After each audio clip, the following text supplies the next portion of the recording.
ઘરમાંથી ફરમાઈશ આવી કે આજે સવારે નાસ્તામાં બનશે ઉપમા. વરસાદ બહાર ખૂબ વરસતો હતો અને ઘરમાં રવો પણ ન હતો. તો મેં શું કર્યું? ચાલો જઈએ. સરસ મજાનો જુગાડ લગાવ્યો. સુપર સહેલીથી હું નિપા મિસ્ત્રી સ્વાગત કરું છું તમારા બધાનું સુપર સહેલિયા ઉપર. ચાલો ઉપમા બનાવવા માટે મેં શું જુગાડ કર્યો જોઈએ મારા કિચનમાં. તો સૌથી પહેલાં આપણે અહીંયા આગળ એક નોનસ્ટિક કઢાઈ લેવાની છે અને એની અંદર 3 ટેબલ સ્પૂન જેટલું આપણે તેલ લઈ લેવાનું છે. તેલ ગરમ થાય એટલે આપણે એની અંદર 1/2 ટીસ્પૂન રાઈ અને 1/2 ટીસ્પૂન જેટલું જીરું અને લગભગ 5 ચમચી જેટલી હિંગ ઉમેરી લેવાની છે. રાઈ અને હિંગ બરાબર સરસ ફૂટી જાય એટલે આપણે એની અંદર કઢી પત્તા ઉમેરી લઈશું અને ત્યારબાદ આપણે એને સરસ રીતે શેકી લઈશું. આ રેસીપી ખૂબ જ હેલ્ધી છે અને સાથે સાથે એકદમ ઝડપથી બની જાય એવી રેસીપી છે અને કંઈક વેરિએશન પણ છે. તો હવે આપણે એની અંદર ઉમેરી લઈએ 1/2 કપ બારીક સુધારીને રાખેલા કાંદા લેવાના છે અને એને આપણે અંદર ઉમેરી લઈશું અને ત્યારબાદ આપણે એને સાંતળી લઈશું લગભગ 1 મિનિટ માટે. કાંદાને થોડો હલકો ગુલાબી કલર આવે ત્યાં સુધી આપણે સાંતળીશું અને ત્યારબાદ આપણે એની અંદર 2 ટેબલ સ્પૂન બારીક સુધારેલા ગાજર ઉમેરી લઈશું. ગાજરને આપણે ખાસ કરીને બારીક સુધારીશું જેથી કરીને આપણે જ્યારે કુકિંગ કરીશું તો એ ઝડપથી ચડી જશે. કાંદાને તો ચડતા વાર લાગતી જ નથી હોતી અને આપણે કાંદા 1 મિનિટ સંતળાયા બાદ આપણે ગાજર ઉમેર્યા છે અને જેથી કરીને ગાજર પણ ઝડપથી ચડી જશે. ત્યારબાદ આપણે એની અંદર 2 ટેબલ સ્પૂન ઉમેરી લઈશું કેપ્સિકમ અને કેપ્સિકમને પણ આપણે લગભગ 1 મિનિટ માટે સાંતળીશું અને કેપ્સિકમનો પણ ક્રન્ચી ટેસ્ટ ખૂબ સરસ લાગતો હોય છે. તો ગાજર અને કેપ્સિકમ જો થોડા અધકચરા પણ રહેશે ને તો પણ એનો ટેસ્ટ ખૂબ સરસ આવશે. એટલે બહુ ટેન્શન લેવું નહીં. કદાચ જો ન પણ ચડે ને તો પણ એની કોઈ ટેન્શન લેવું નહીં. ખૂબ સરસ લાગશે સ્વાદમાં. ગાજર અને કેપ્સિકમને આપણે થોડીવાર કૂક થવા માટે મૂકી દઈએ. ત્યાં સુધી અહીંયા મેં લીધા છે 1 કપ પૌવા. જાડા પૌવા જે આપણે બટાકા પૌવા બનાવીએ તેમાં આપણે જે વાપરીએ છીએ એ જ પૌવા લીધા છે. એને ચાળીને સાફ કરી લીધા છે અને હવે આપણે એને મિક્સીના જારની અંદર મૂકી અને એકદમ રવો જેવું ફોર્મ બનાવી દઈશું. તો 1 કપ પૌવા હતા તો અડધો કપ રવો બન્યો છે અને તમે જોઈ શકો છો કે એનું ટેક્સચર એકદમ રવા જેવું છે, કકરું છે અને આ રીતનું ટેક્સચર જ આપણે બનાવવાનું છે.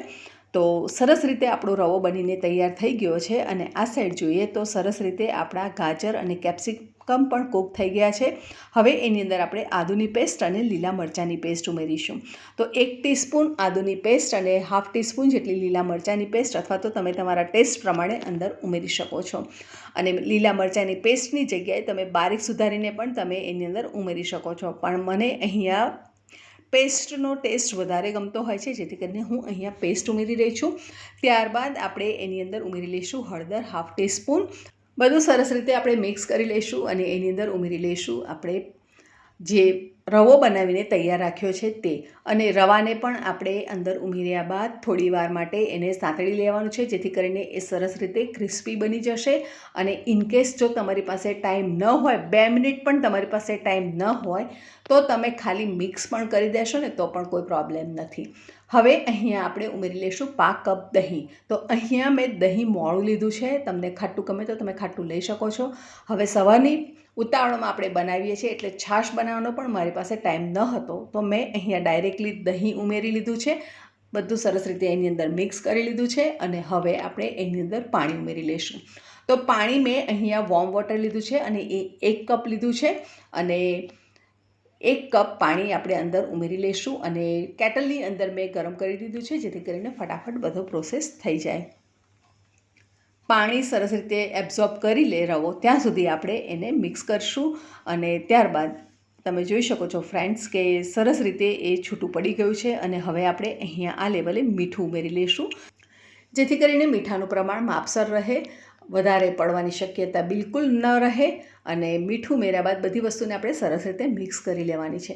હવે અહીંયા તમારે જો વધારે વેજીસ ઉમેરવા હોય તો તમે ગાજર અને કેપ્સિકમની સાથે તમે વટાણા, કોલીફ્લાવર, કેબેજ, તમારી ચોઈસના વેજીટેબલ્સ તમે અંદર ઉમેરી શકો છો. ફાઇનલી આપણો સરસ ઉપમા કૂક થઈ ગયો છે તો ગાર્નિશ કરી લઈશું કોથમીરથી અને ફરીથી આપણે એને સરસ મિક્સ કરી લઈશું અને ત્યારબાદ આપણે આ ગરમ ગરમ ઉપમા એન્જોય કરીશું વરસતા વરસાદમાં. તો ફ્રેન્ડ્સ, ચોક્કસ તમને આ રેસીપી ગમી જ હશે એની મને પૂરેપૂરી આશા છે. અને જો તમને આ વિડીયો ગમ્યો જ હોય તો ચોક્કસ ચેનલને સબસ્ક્રાઈબ કરજો, વિડીયોને લાઇક કરજો અને તમારા ફ્રેન્ડ્સ ફેમિલીમાં ચોક્કસથી શેર કરવાનું ભૂલશો નહીં. ફરી મળીશું નવી સહેલી સાથે. ત્યાં સુધી આવજો. Stay safe, stay healthy.